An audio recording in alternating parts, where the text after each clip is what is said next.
आपल्या हिंदू धर्मामध्ये प्रत्येक सणामागे काही ना काही व्रतकथा असतात. तर आज आपण जाणून घेणार आहोत हरितालिका व्रतकथा.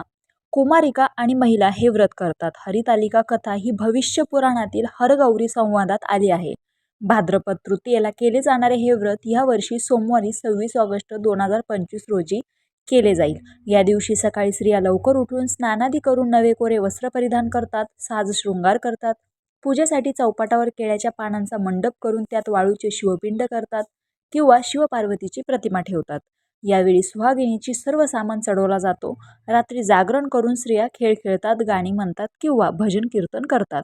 शेवटी कथा ऐकली जाते आणि आरती म्हणतात. तर कथा ही अशी: एके दिवशी शंकर पार्वती कैलास पर्वतावर बसले होते. पार्वतीने शंकराला विचारलं, महाराज, सर्व व्रतामध्ये चांगलं व्रत कोणतं? श्रम थोडं आणि फळ पुष्कळ असं एखादं व्रत असलं तर मला सांगा, आणि मी कोणत्या पुण्याईनं आपल्या पदरी पडले हेही मला सांगा.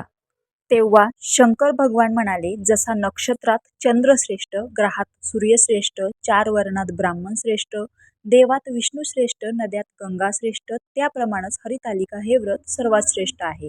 हे तुला सांगतो. तेच तू पूर्वजन्मी हिमालय पर्वतावर केलंस आणि त्याच पुण्यानं तू मला प्राप्त झालीस.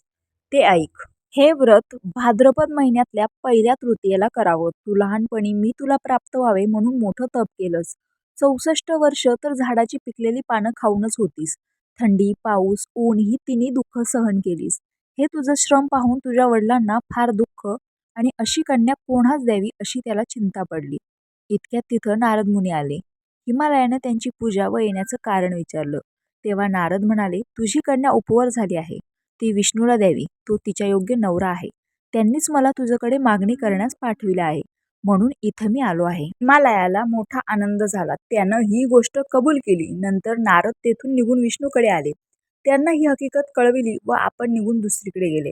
नारद गेल्यावर तुझ्या वडिलांनी ती गोष्ट तुला सांगितली. ती गोष्ट तुला रुचली नाही.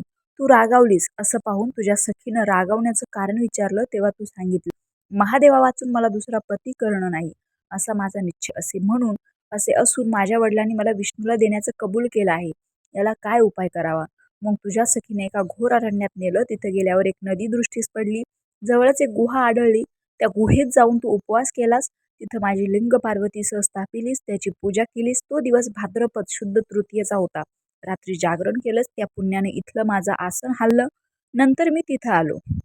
तुला दर्शन दिलं आणि वर मागण्यास सांगितलं. तू म्हणालीस, तुम्ही माझे पती व्हावं, याशिवाय दुसरी इतर ती गोष्ट मी मान्य केली व गुप्त झालो. दुसऱ्या दिवशी ती व्रतपूजा तू विसर्जन केलीस. मैत्रिणीसह त्यांचं पारण केलंस. इतक्यात तुझे वडील तिथे आले. त्यानं तुला इकडे पळून येण्याचं कारण विचारलं. मग तू सर्व झालेली हकीकत त्यांना सांगितलीस. पुढं त्यांना तुला मलाच देण्याचं वचन दिलं. तुला घेऊन घरी गेले. मग काही दिवसांनी चांगला मुहूर्त पाहून मला अर्पण केलं. अशी या व्रतानं तुझी इच्छा पूर्ण झाली. यालाच हरितालिका व्रत असं म्हणतात. याचा विधी असा आहे. रामकृष्ण हरी.